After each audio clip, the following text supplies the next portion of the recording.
Ann Kapler, food editor at the Gazette. I'm in the Culinary Arts kitchen at Kirkwood Community College with Chef David, and today he's going to show us how to fillet a fresh fish.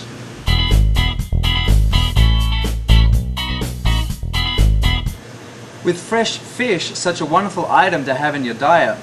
the process here is we're going to show you how to fabricate a fish, and essentially we're going to take 2 fillets off the fish, 1 off each side. Then we're going to show you a simple technique for removing the skin in one nice, smooth, easy motion off that fillet of fish, giving you a beautiful fillet ready for plate presentation to use or to cook with a variety of different cookery methods.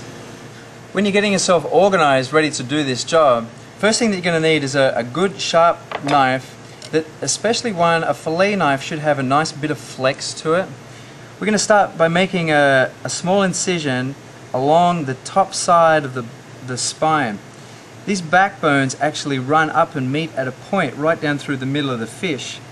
basically right behind where that fin is. So when you make this incision, ideally you'd like to feel with the tip of your knife just a little click, click, click as the tip of the knife actually goes over the top of the bones. When you're feeling those bones all the way along that backbone there, essentially what you're doing is ensuring that you get the maximum quantity of fish removed from the bones without leaving too much of that flesh behind.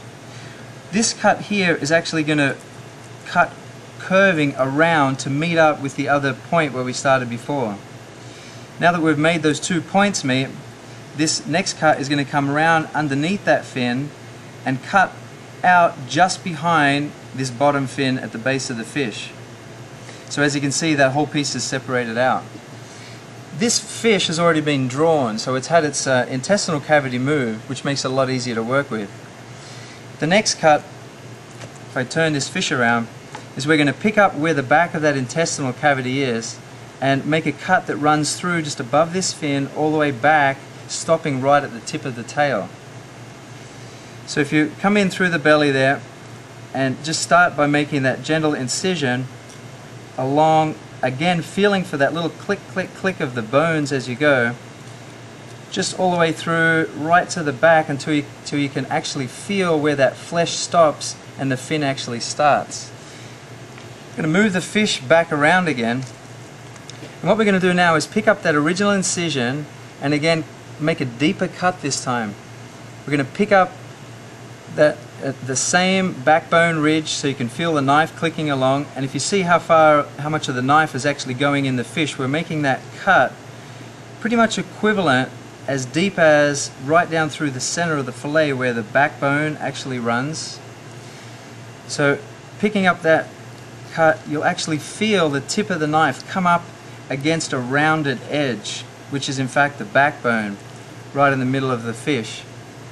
So once you've made that incision, just go a little bit further so you can really get a nice clean feel along those bones and right into that backbone. On most fish that have the dorsal fin, we should be able to make a cut right over the ridge that is the backbone. So if you think about making that nice flat cut here down to the backbone, and then just where this dorsal fin starts, we're going to start coming down by angling the tip of the knife up, down to get over that little ridge, which is in fact the spine. You take yourself a moment just to cut that cut there a little bit further, essentially until the knife actually is coming through on the other side on the back half of the fish. Open up that tail section of the fish, put the knife in, and then what we're doing here is creating a little finger hold. So if you create that little gap, fill that gap in with your thumb and forefinger, and then it allows you to pull down and back and flat against the back of the fish. And then the next cut is the knife is going to run all the way through here and cut through the rib bones. So with one hand pulling down and flat and back, the knife is actually going to make a series of little stabbing cuts, about 3 or 4 of them, all the way through up to the back end of the head down here, before you then cut that tail section off to release that last of the fillet ready to come off in one beautiful piece. What we're going to do here to take the rib bones out and ensure maximum quantity of fish is left is a series of small cuts that are going to actually come in, down and around and then start to curve out around that rib cage. So a little cut on an angle, bring the knife up, and then cutting down on a little angle again. And the goal here is to be able to feel the knife running on the bottom side of the bones.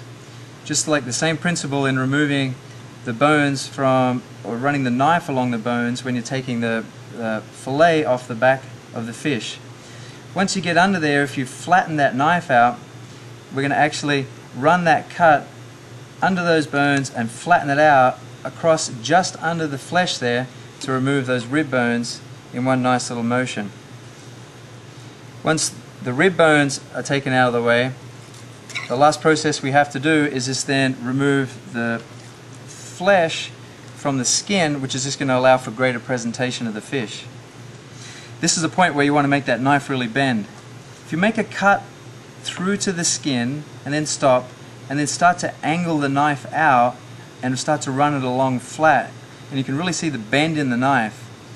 Once you've started making that cut, if you take a hold and keep that one hand pulling the skin low and taut,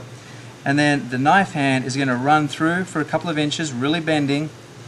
gives you a chance to re-grip closer to where you're cutting, and again pulling low and taut on the flesh, start running that knife all the way through, all the way out the top end of the flesh, separating the skin from the flesh in one nice easy motion. So like most tasks in the kitchen, there's more than one way to go about doing a job. And certainly with filleting a fish, different people could show you different ways on getting the same end product. So I'm not suggesting that by any means the way that I've shown you here in this section is the be-all and end-all, or is the only way to ever fillet a fish. But from a culinary point of view, from having a nice clean fillet with maximum flesh potential to be able to put on a plate after it's being cooked, the end result will give you a nice clean, evenly structured piece of fish that will sit nice on a plate and lend itself to a great plate presentation for service in a meal.